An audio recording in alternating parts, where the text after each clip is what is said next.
시청자 여러분 안녕하십니까. 민영상 칼럼 시간입니다. 12월 19일 팩트 전국 대치 어떻게 되고 있는가 12월 19일 상황을 브리핑해 드리도록 하겠습니다. 지금도 먼저 말씀드리면 자유한국당이 국회 본청 앞에 계단에서 당원과 지역 위원장들과 당원들 해서 한 1000여 명이 일단 하고 난 다음에 국회 정문 밖으로 나와서는 또 수천 명의 일반 국민들과 함께 아직도 규탄의 목소리를 갖다가 굉장히 높이고 있었습니다. 그게 19일 날 오후 한 3시, 4시까지 된 그 상황이었음을 먼저 보고 드립니다. 그리고 지금 오늘 아침 조선일보에 보시다시피 여러분께서 시청자 여러분이 보시면은 일주일째 석패율제 싸움하다 날새는 4+1 이렇게 되어 있습니다. 지그들끼리 밥그릇 갖고 싸움하고 있습니다. 근데 이게 좀 여담입니다만요. 오늘 재밌는 말씀 하나 드리면은 이 4+1이라는 게 여러분 뭔지 아시죠? 근데 저게요. 교묘한 그 좌파들의 용어 선전선동술입니다. 원래는 민주당과 그 다음에 바른미래당, 정의당, 평화당 그리고 대한신당 모임 이렇게 해서 1+4개 정당 모임 이렇게 돼야지 민주당이 주동이 되고 그 다음에 나머지가 2중대, 3중대, 4중대, 5중대 이렇게 될 거 아니겠습니까? 근데 1+4로 하면은 이런 그 2중대 사쿠라 전술이라는 그 자유우파의 공격에 당할까봐 4가 먼저라는 거죠. 그러니까 마치 뜻을 같이 하는 민주당과 평화당과 정의당과 이렇게 하는 당이 있고 그 다음에 1이라는 건 뭐냐면은 대한신당 모임입니다. 박지원 의원이 속해 있는 대한신당 모임인데 이 대한신당 모임이 아직 정당을 안 만들었어요. 왜냐하면은 앞으로 곧 얼마 안 있으면 곧 누군가하고 합쳐지고 이 당이 없어지니까 굳이 돈 들어가는 정당을 안 만들려고 그냥 이 그 모임 단체로 이렇게 있는 겁니다. 현재 정당 수준의 형태를 갖고 그렇게 해서 박지원 특공대가 바로 대표를 하면 또 국민들의 비난이 좀 되니까 유성엽 의원을 갖다 대표로 내세워놨어. 그래서 아직 정당이 아니니까 원이라고 해준 거예요. 그러니까 4+1하면 꼭 뭔가 있는 것 같지 않습니까? 그래서 제가 생각할 적에는 박찬종 그 TV에서도 그 얘기를 하시고 다른 그 보수 유튜버 TV에서 얘기하는데 원래는 5+4가 맞다는 거죠. 정하고 싶으면은 민주당과 4개의 이중대들 이렇게 되지 않습니까? 근데 제가 생각할 적에는요 오히려 1+3.5가 돼야 된다. 3.5 그렇지 않습니까? 왜냐하면은 바른미래당이 유승민 쪽이 지금 새로운 보수당이라고 지금 9명이 나와버렸지 않습니까? 그러니까 손학규 대표가 있는 당은 1이 아니에요. 0.5예요. 쪼개졌어요. 그러니까 1, 민주당 1, 그 다음에 나머지 이 이중대 모임이 3.5가 되는 거죠. 참 그 여담 아닌 여담으로 말씀드렸고요. 아무튼 이 5개의 이중대 모임이 석패율제를 놓고 18일 날 상황 브리핑에서 말씀드린 대로 오늘 19일도 그렇게 대치를 하고 있습니다. 그래서 민주당 의원총회에서는요, 자기들끼리도 정말 그 면목에 창피하니까 그런 얘기를 한다. 무슨 선거법이 무슨 애들 장난이냐, 뭐 한 번만 적용하고 만다고? 아니, 국회의원들이 한 번만 적용을 하고 만들 그런 그 법과 제도를 만든다는 것은 국민들이 뭐라고 하겠느냐? 민주당 지그들 의원총회 자체에서 그런 소리까지 나왔대요. 그리고 심지어는 차라리 내년으로 연기해서 차분하게 하자. 그런 얘기까지 나왔대요. 그래서 이 석패율제를 포함하고 30명의 캡을 씌운다는 그 의원총회를 가지고 갔던 이인영이 된통 당하고는 이제는 한국당한테 돌리는 거예요. 한국당한테 뭐라고 돌리냐면요.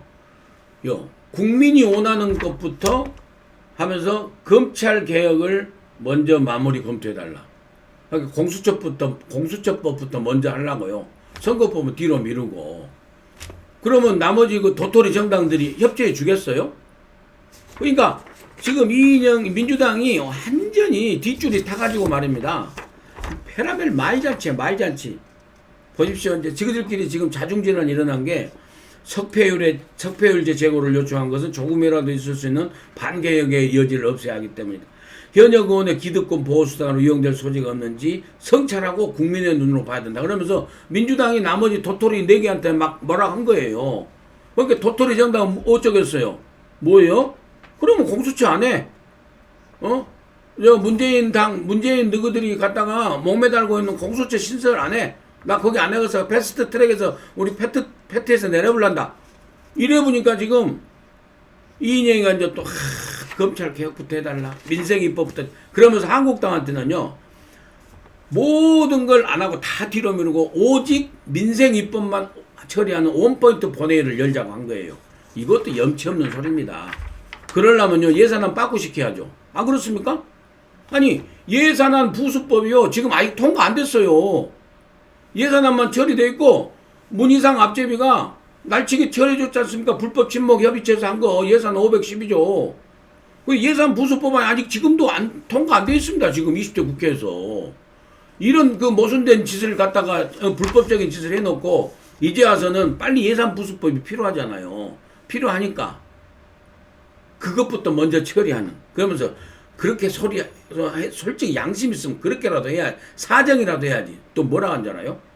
민생 경제 법안 처리부터 먼저 하자. 그놈의 민생, 그놈의 개혁 좀.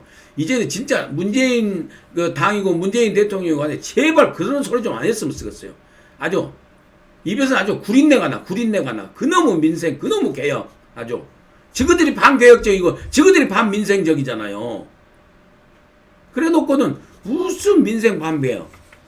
다시 얘기. 그리고 또 말씀드리지만 또 저그들이 지금 하려고 하는 그 5개 불법 친목 모임체에서 지금 하려고 하는 그 연동형 비례제라는 것이 사실상 처음에 진정성을 이해를 하면은 민심 그대로 하자는 건데 민심 그대로 하자고 그래서 사실은요 제가 좀 어려운 말씀 좀 드리려고 하는데 그 댓글에 보면은 그 석패율제 설명 들으면은 민영삼 칼럼이 쉽게 설명해줘도 머리가 쥐가 날라간다. 그런 댓글이 많으셔요. 그러면서 아니 그 5개 그 불법 친목 모임체 그 구태 중진들은 나이도 많을 텐데 그거 머리 듣고 있으면 그 석패율제당 뭐 연동 비례제당 그 복잡한 거 듣고 있으면 그 사람들은 머리에 쥐가 안 날까 이런 그 비아냥 댓글도 참 유머러스하게 보내주시고 그렇습니다. 그래서 잠깐만 그 머리 쥐 안 나게 제가 더 쉽게 설명드릴 테니까요. 참고로 이제 오늘 아침 19일자 조선일보 5면에 보시면은 연동형 비례대표제가 왜 이연의 소지가 있는가를 좀 설명이 돼 있는데요. 간단하게 설명드리면 이겁니다. 원래는 우리가 국회의원 할 때 지금 한 표만 찍었지 않습니까? 지금은 1인 2표제지 않습니까? 국회의원 후보 인물에다 하나 찍고 그 다음에 비례대표를 나눠주기 위한 정당 투표라고 해갖고 여기다 정당에다 또 하나 찍지 않습니까? 근데 이게요 1인 2표로 된 게 몇 년 안 됩니다. 왜 그랬냐면은 누가 이원 그 법률 제정 신청을 내가지고 왜냐면은 1인 1표를 찍어서 국회의원 후보한테 찍었는데 왜 후보한테 찍은 걸 가지고 정당의 비례대표를 이렇게 나누느냐. 이건 말이 안 된다. 그래서 흔히 말하는 지역 투표하고 그 다음에 정당 투표하고를 나눠야 된다. 지역 투표, 인물에 대한 투표를 가지고 정당 투표로 연계시켜서 그 비례대표를 나누는 것은 직접 선거라는 그 선거 원칙에 위배된다 하면서 헌법재판소에서 이혼 판결을 내려가지고 1인 2표제가 된 거예요. 그렇지 않습니까? 그런데 그래서 이 지역구 투표하고 정당 투표하고를 갖다가 연계시키면 안 된다는 게 그 이혼 소지가 있기 때문에 안 된다는 건데 지금 이 연동형 비례대표라는 것은 바로 이걸 다시 연결시키려는 거라는 거죠. 이제 이해되셨죠? 그래서 이혼의 소지가 있다는 겁니다. 그래서 이렇게 한국당에다가 지금 많은 교수님들이나 전문 학자들이 이런 그 법적 근거, 연동형 비례대표제가 이혼까지도 있다. 그리고 국민의 민심을 제대로 반영하는 것이 아니다. 그런 왜곡 선전 선동이다라는 그런 제보나 이런 그 제안이 많이 들어오고 있습니다. 그 중에 하나가 딱 이거거든요. 이거에 딱 걸리는 겁니다. 사실은. 그렇기 때문에 그 연동형 비례제는 사실은 위헌의 소지가 있다. 그래서 안 된다라고 한국당이 더 하나 목소리를 사실은 높여서 얘기를 했습니다. 그렇게 해서 지 안 나시죠? 근데 아니 이런 그 법리적으로 논리적으로 계속해서 민주당한테 안 된다. 선거법 준연동 비례제 안 된다. 그렇지만은 우리가 그렇다면 정말 양보해서 원안으로 너희들이 하는 원안 225대 75 100% 연동률 해갖고 올려라. 거기에 무기명 투표하자. 그렇게 했지 않습니까? 근데 19일날 상황 변화가 하나 일어난 게 오신환 바른미래당 원내대표가 오신환 대표도 원안대로 그러면 표결하자. 이렇게 한국당한테 다시 의견을 붙였어요. 지금 그런 상황 변화가 하나 있어서 브리핑의 주안점으로 이렇게 말씀드립니다. 그리고 또 한 가지 말씀드리고 싶은 것은요. 이 추운 겨울에 한교안 대표나 원내대표 그 다음에 각 무슨 정책의장 간부들 그냥 중진들 정말 바깥은 영하의 날씨 아닙니까? 그리고 여의도 바람도 엄청 세요. 거기서 지금 연일 4일째 지금 이 저지투쟁 규탄대회를 하고 있지 않습니까? 근데 이 못된 어용 언론, 관제 언론, 그 다음에 어용 팬들들이요. 무슨 한국당이 불법 집회하고 그냥 무슨 폭력 집회인 것처럼 첫날 그 말씀드렸지 않습니까? 절대 폭언이나 폭력, 물리력은 안 된다.